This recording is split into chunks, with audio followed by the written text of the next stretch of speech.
When I lived in Oregon, me and my father decided to spend some quality time together by going hunting, which was a strange thing to do after 15 years, because I always refused to go hunting with my father. I heard so many horror stories about strange creatures or witches lurking out in the woods as a kid. It really didn't help me at all thinking about the witches from Salem either, but we as kids used to confuse Salem, Massachusetts, with our own city, Salem, Oregon. One story that I was told by one of my friends, who is of Native American descent, got to me the most. The Skinwalker. Evil witches or sorcerers that use the skin of dead animals to turn into them. My family doesn't have any kind of connection to Native American tribes, but I took that story to heart as a kid and always avoided the woods. So this was a new experience to me. We were driving for quite a while, with my dad and I taking turns whilst the others slept for a bit. We lived almost 2 hours away from the forest and it was getting dark even though it was only around 4 p.m. We finally reached the entrance of the forest and drove to find a parking spot. I was getting really tired at this point and laughed as I told my dad we should have just gone camping. He chuckled, saying I should have been more willing to go hunting with him, so I'd been more excited and awake. We then pulled over to the side of the beaten road. He said he had to use the restroom. My dad got out of the car, walked behind it, and started doing his business in a bush nearby. I started dozing off, getting drowsier and drowsier. I was leaning my head on the dashboard, about to close my eyes and fall asleep, when I noticed something stepping in front of the car's headlights. I lifted my head to see what looked like a dog. I assumed it was a coyote, since those are common around these woods. I hollered for my dad to come back to the car out of fear that they might be more nearby and they'd jump us. He yelled that he was almost done. As I was keeping a close eye on the coyote, I noticed that its eyes were oddly human-like. I thought it was just the lights from the car combined with my tiredness. Not only its eyes, but the lower half of its face looked like a human's jaw. I started freaking out at this point, hyperventilating, but I wouldn't take my eyes off it in case it tried to dash away to my dad behind the car. My dad got back in the car and asked me why I was still staring at it, still locking eyes with it. But then suddenly, it blinked, stood on its hind legs, and walked back into the woods.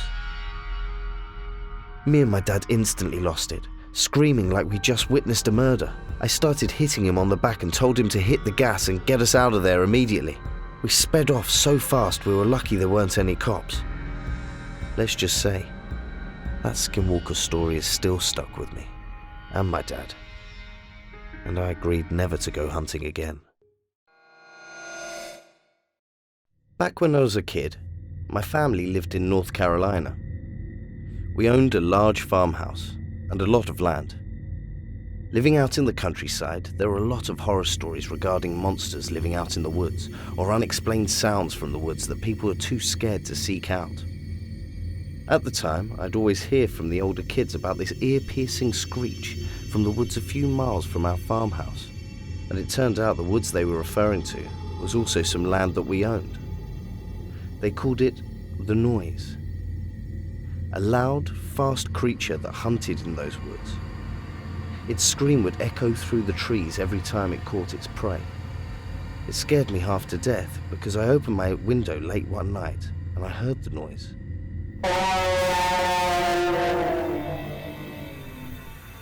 Then I got to experience it up close. One day in the middle of fall, we went hunting. Me, my father, and my older brother went to those woods armed with our best rifles and hunting knives. We were mainly out there so my dad could teach us how to hunt and skin an animal properly, but it took us a while to find anything. We were creeping around the woods, slowly as possible to not startle anything that could be nearby. Yet we saw nothing. No fowl, no deer, nothing. It was oddly quiet as well. The only sound we heard was the river rushing over the rocks in the river nearby. My dad stopped us because he thought he saw an animal. We stood still between the foliage of the trees. To the left of us was a path leading out of the woods. Suddenly, there it was, the ear-piercing screech. I shook for a second, glancing back and forth at my dad and brother. I watched as my father, the man who I always knew as the fearless one, had been frozen with fear. My brother's ears started to bleed, as did mine. As I felt the blood drip down and I heard the patter on the leaves beneath me, at that point I was terrified. My brother aimed his gun up and started pointing out around us, looking for the noise. The scream came again. This time even louder and closer. It sounded like it was directly in front of us. The sun had set a while ago and it was getting darker by the minute. The woods in front of us were too dense to see through. I hadn't moved when we were walking, so I signaled to my brother to aim in front of us. He readied his gun, finger on the trigger, and prepared to shoot.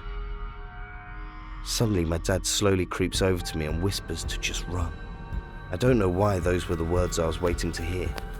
I took off, running as fast as my legs could handle. I could hear my dad behind me yell at my brother to run too. I was way ahead of them both. Ahead of me I could see the gravel and one lamppost lighting the road. We were all running as fast as we could, my brother and dad still behind me. Suddenly the noise got closer to me, letting out another scream. It sounded like it was closer to me this time. My dad and brother had just appeared beside me. Realizing this, I yell and tell them both to dart to the right, then out into the woods. We did and made it out of the woods. I pulled myself together, my dad and my brother still catching their breaths. I looked back to the woods. I thought to myself, it's as if the noise simply chased us for fun. We all had this look of fear on our faces, staring back into the woods as we listened to a strange whistle fade away with the wind. When I was a kid, I'd love to watch movies like The Men in Black, thinking that there were these secret agents around the world in small cities or towns like mine, flashing people with some high-tech flashlight to erase their memory, or some alien or monster. As I got older though, that interest slowly faded away, while the crime rate spiked in the city. Although we were cautious, crime caught up to us eventually at one point, and that point I'll never forget. It happened when we were hunting. At this time I'd just gotten a license to carry a gun. We were following a well-known trail in the forest reserve, walking slow and just chatting away the day. A while later, we heard a gunshot go off in the distance, which didn't startle us at all, considering that it was hunting season. We walked for about half an hour. I started to get tired and told my dad I was going to rest on the log near us. He nodded and said he was going to walk to the bend of the trail ahead of us. So I was sitting on the log for a bit, catching breath, when suddenly I saw a man dressed in a casual suit, speed walking towards us. How strange. What's a man in a suit doing out in the woods? Then I noticed he had a Glock in his hand. Suddenly I got chills down my spine. I didn't know what to do. I didn't want to alarm the guy, and he shoots out of fear. It seems he didn't even notice me when he walked past me. He was just purely focused on my dad, who was ahead on the trail. I slowly took my gun out of its holster and started to load a round into it as I watched the strange man hastily approach my dad. I tried to think to myself, what could this man be doing here in the woods with a gun, dressed like he just came from some business meeting? I listened closely as the man walked up to my dad and asked him if he'd seen anything out of the ordinary. I could see him gripping his gun as if he was confident my dad had saw something. That confidence quickly left though when my dad mentioned that he was here with me and pointed to my direction. I hid my gun and slowly waved to them. I watched the man loosen his grip on his gun and quickly walk off from where he came from, as if he'd lost interest in us. This time, I got a good look at his face when he walked past me. It was soulless and cold. I ran up to my dad and asked if he noticed his gun. He said yes, but it didn't bother him that much. We continued our walk back and left. We both agreed to never go back to that trail after that.